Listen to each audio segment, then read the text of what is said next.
বোনরা যারা আছেন, আমরা তো তাকবীর বলছি, আল্লাহু আকবার।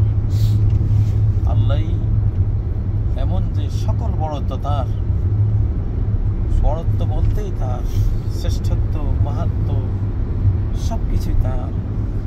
এখন আমরা তো বিশাল আকাশ দেখি, বিশাল পাহাড় দেখি, পৃথিবী এদের বিশালতা বুঝি, আল্লাহ কতটা বড় তার বড়ত্বের একটা আইডিয়া তো আছে। যেমন সূরা জুমার আল্লাহ বলছেন, আল্লাহকে যেমন মর্যাদা দেওয়া উচিত তারা সেরকম মর্যাদা আল্লাহকে দেয়নি। আল্লাহ এত বড়, এত বড়, এত অকল্পনীয় বড় যে তার ডান হাতে সমস্ত আকাশ ভাঁজ করে তিনি রেখে দিতে পারেন। হাতের মধ্যে এই যে মহাকাশ, যে মহাকাশটা সম্প্রসারণশীল, প্রতি মুহূর্তে সেকেন্ডে এটা আলোর গতিতে সম্প্রসারণ হচ্ছে বা তারও বেশি গতিতে সম্প্রসারিত হচ্ছে। তো 2000 কোটি আলোকবর্ষ মাইল পর্যন্ত বা তার চেয়ে বেশি, এটা আল্লাহর হাতের মধ্যে এটা ভাঁজ করে রাখার মতো একটা জিনিস। তাহলে আল্লাহর সে হাত কত বড়, কত বড়। সুবহানাল্লাহ। ওয়াল আরদু ক্বাবদাতুহু ওয়াল আরদু জামিআন ক্বাবদাতুহু ইয়াওমাল কিয়ামা।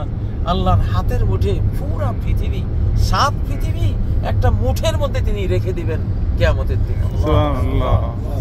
ইবনে আব্বাস বলেন, মাসসামাওয়াতু সাবু ফি কাফির রহমান ইল্লা কাখারদালাতিন সাবআতিন ফি কাফি আহাদিকুম। আল্লাহ তাআলা তার হাতের তালুতে 7 আসমান নিলে কেমন দেখা যাবে এই 7 আসমানকে, এই অনন্ত বিশাল বিশাল মহাকাশগুলি কেমন দেখা হবে, যেরকম তোমরা তোমাদের হাতের তালুতে যদি 7টা সরিষার দানা নাও, এই 7টা সরিষা কত ক্ষুদ্র ক্ষুদ্র তোমাদের হাতের তালুতে, মহাকাশগুলো এত ক্ষুদ্র আল্লাহর হাতের তালুতে। সুবহানাল্লাহ। তাহলে আমরা কেমন মাবুদের গোলাম, আল্লাহু আকবার। কত তার শক্তি, কত তার পাওয়ার, যে আসমান জমিন সৃষ্টি থেকে তিনি যা ব্যয় করেছেন। আর আইতুম্মা আনফাকা মুনযু খালাকাস সামাওয়াতি ওয়াল আরদ, আসমান জমিন সৃষ্টি থেকে এই পর্যন্ত যা তিনি ব্যয় করেছেন, তার ধনভাণ্ডার থেকে কতটুকু গিয়েছে, কয় যে একটা সুই যদি সাগরের মধ্যে ডুবিয়ে সুইটা তোলো, সুইয়ের আগার মধ্যে যেইটুকু পানি আটকাবে, আল্লাহ তাআলার ভান্ডারের এইটুকু ব্যয় হয়েছে মাত্র।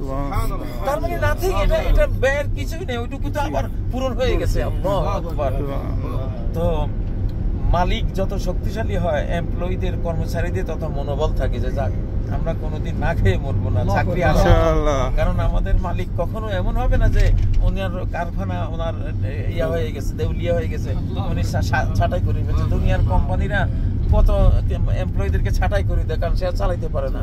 কিন্তু আলহামদুলিল্লাহ আমাদের রব এই যে আল্লাহু আকবার, আল্লাহু আকবার, এটা আমাদেরকে আস্থায় আনছেন উনি, যে তোরা ভয় পাস না যে আমি পালতে পারবো না, তোদের মতো এমন ট্রিলিয়ন ট্রিলিয়ন সৃষ্টি পালতে আমার কি, একজনকে পালতে আমার যা খরচ হয়, মা খালকুকুম ওয়া বা'সুকুম ইল্লা কানাফসিন ওয়াহিদা, একজনকে সৃষ্টি করতে আবার জীবিত করতে যা কুল মাখলুকাতকে সৃষ্টি করা জীবিত করা একই সমান আমার কাছে। আল্লাহু আকবার, আল্লাহু আকবার। অনেকে আমরা যখন আল্লাহর কাছে কিছু চাই, প্রার্থনা করি, মনে মনে ভাবি তোমার কত বান্দারাই তো এই মুহূর্তে আমার কাছে চাইতেছে, তুমি আমার কথা শুনতে পারতেছো?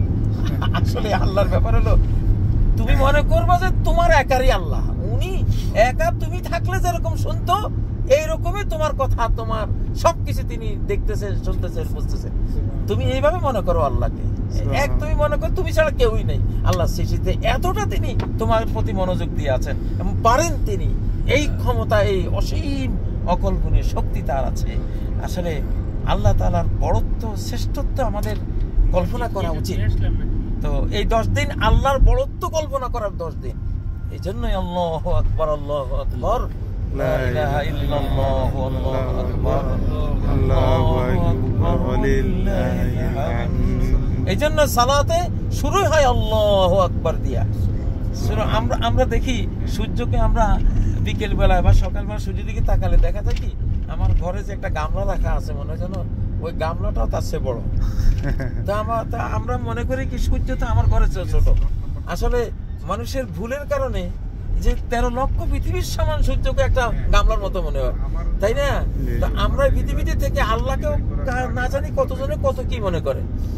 কাফেররা বলতো তুমি মুহাম্মদ কি বলো, এক মাহবুদে এই সারা মহাবিশ্ব চালায়, আমরা এত মাহবুদ 360 মাহবুদ পূজা করি, তাতেও তো দুনিয়াটা ঠিক মতো চলতে পারতেছে না, এত মাহবুদে মিলি পারে না, আর তুমি বলতেছো একজন।